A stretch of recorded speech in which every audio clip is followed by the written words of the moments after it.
Right, this is Grahamlet 4.0, Act 3, Scene 1, 97.5% memorized MVP. No earpieces for me, no text on the screen, and no text up here that I'm looking at anywhere. It's just from memory. Cool. And can you by no drift of conference get from him why he puts on this confusion, grating so harshly all his days of quiet with turbulent and dangerous lunacy? He does confess he feels himself distracted, but from what cause he will by no means speak. Nor do we find him forward to be sounded, but with a crafty madness keeps aloof when we are drawn on some confession of his true state. Did he receive you well? Most like a gentleman, but with much forcing of his disposition. Negative question, but of our demands most free in his reply. Did you ask him any pastime? Madam, it so fell out that certain players were all rotting away. Of these we told him, and that it seemed to him a kind of joy to hear of it. They are about the court already, and as I think they are here about the court, and as I think they have order already this evening to play before him. 'Tis most true. And he beseeches me to entreat your majesties to hear and see the matter, with all my heart. And it doth much content me to hear him so inclined. Good gentlemen, give him a further edge, and drive his purpose on with these delights. We shall, Lord. Sweet Gertrude, leave us too. For we have closely sent for Hamlet hither, that he, as to our accident, may hear affront Ophelia.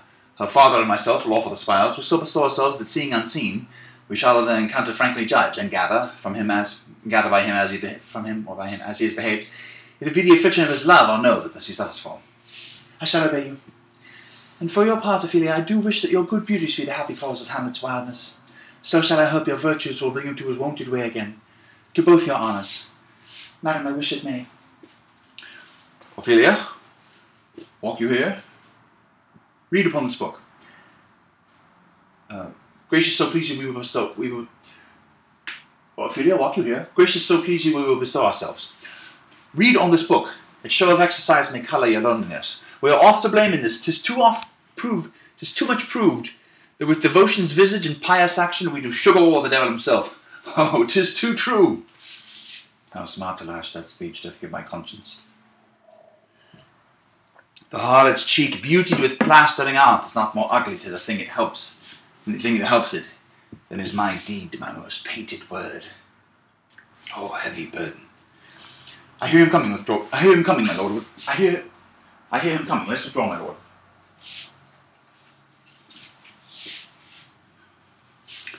To be or not to be? That is the question. Whether it is nobler in the mind to suffer the slings and arrows of outrageous fortune, or to take arms against a sea of troubles, and by opposing end them. To die. To sleep. No more. And by a sleep to say we end the heartache and 1,000 natural shocks that flesh is heir to. 'Tis a consummation devoutly to be wished. To die. To sleep. To sleep. Perchance to dream. Aye, there's the rub. For in that sleep of death, what dreams may come, when we have shuffled off this mortal coil, must give us pause. There's the respect that makes calamity of so long life. For who would bear the whips and scorns of time, the oppressor's wrong, the proud man's contumely, the pangs of disprized love, the law's delay, the insolence of office, and the spurn that spurns the patient merit in the world he takes, when he himself made his quietus make with a bare bodkin? Who would fathers bear to grunt and sweat under a weary life, but that the dread of something after death, the undiscovered country from whose bourne no traveller returns, puzzles the will, and makes us rather bear those ills we have than fly to others that we know not of. Thus conscience doth make cowards of us all, and thus the native hue of resolution is sicklied o'er with the pale cast of thought, and enterprises of great pith and moment, with disregard, their currents turn awry, and lose their nerve of action.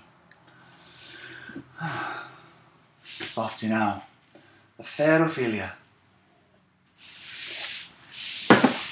Nymph, in thy orisons be all my sins remembered. Good my lord, how does your honour for this many a day? I humbly thank you. Well. My lord, I have remembrances of yours that I have longed to redeliver.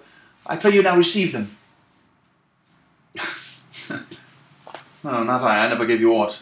My honoured lord, you know right well you did. And with them words of so sweet breath composed, as made the things more rich. Their perfume lost, take these again.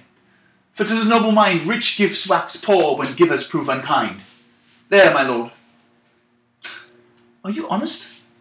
My lord, are you fair? What means your lordship? That if you be honest and fair, your honesty should admit no discourse to your beauty. Could beauty, my lord, have better commerce than with honesty? Aye, truly. For the power of beauty will sooner transform honesty from what it is to a bawd, than the force of honesty can translate beauty into his likeness. This was sometime a paradox, but another time gives a proof. I did love you once. Indeed, my lord, you made me believe so. You should not have believed me. For virtue cannot so inoculate our old stock, but we shall relish of it. I loved you not. I was the more deceived. Get into a nunnery. Why wouldst thou be a breeder of sinners? I am myself indifferent honest, but yet I could accuse me of such things that were better my mother had not borne me. I am very proud, revengeful, ambitious, with more offences at my beck than I have thoughts to put them in, imagination to give them shape, or time to act them in. What should such fellows as I do, crawling between earth and heaven? We are errant knaves all, believe none of us. Go thy ways to a nunnery. Cuckoo. Where's your father? At home, my lord? Oh. Then let the doors be shut upon him, that he may play the fool nowhere but in his own house. Farewell. Oh, help him, you sweet heaven. If thou dost marry, I'll give thee this plague for thy dowry. Be thou as chaste as ice, as pure as snow. Thou shalt not escape calumny. Get thee to a nunnery. Go. Farewell. But if thou wilt needs marry a fool, for wise men know well enough what monsters you make of them. To a nunnery. Go. And quickly, too. Oh, restore heavenly powers. I have heard of your paintings too well enough. God hath given you one face and you make yourselves another. You jig, you amble, and you lisp, and nickname God's creatures, and make your wantonness your ignorance. Go to. I'll no want. It hath made me mad. I say, we will have no more marriages. Those that are married already, all but one, shall live. The rest shall keep as they are. To a nunnery. Go. Oh, what a noble mind is here o'erthrown. The courtiers, soldiers, scholars, eye, tongue, sword, the expectancy and rose of the fair state, the glass of fashion and the mould of form, the observed of all observers, quite down. And I, of ladies most deject and wretched, that suck the honey of his music vows, now see that noble and most sovereign reason, like sweet bells, jangled out of tune and harsh, that unmatched form and feature of blown youth, blasted with ecstasy. Oh, woe is me, to have seen what I have seen. See what I see. Love? His affections do not that way tend. Now what he spake, though it lacked form a little, was not like madness. There's something in his soul, or which his melancholy sits on brood, and I do doubt the hatch of the discourse will be some danger, which for to prevent I have in quick determination thus set it down. He shall with speed to England, for the demand of our neglected tribute. Happily the seas and countries different with variable objects shall expel this something settled matter in his heart, whereon his brain still beating puts him thus in fashion of himself. What think you on't? It shall do well, but yet do I believe the origin and commencement of his grief sprung from neglected love. How now, Ophelia? You need not tell us what Lord Hamlet said, we heard it all. My lord, do as you please, but, if you hold it fit, after the play, let his queen mother all alone entreat him to show his grief. Let her be round with him, and I'll be placed, so please you, in the ear of all the conference. If she find him not, to England send him. If she find him not, to England send him, or confine him where your wisdom best shall think it. It shall be so. Madness and great ones must not unwatched go.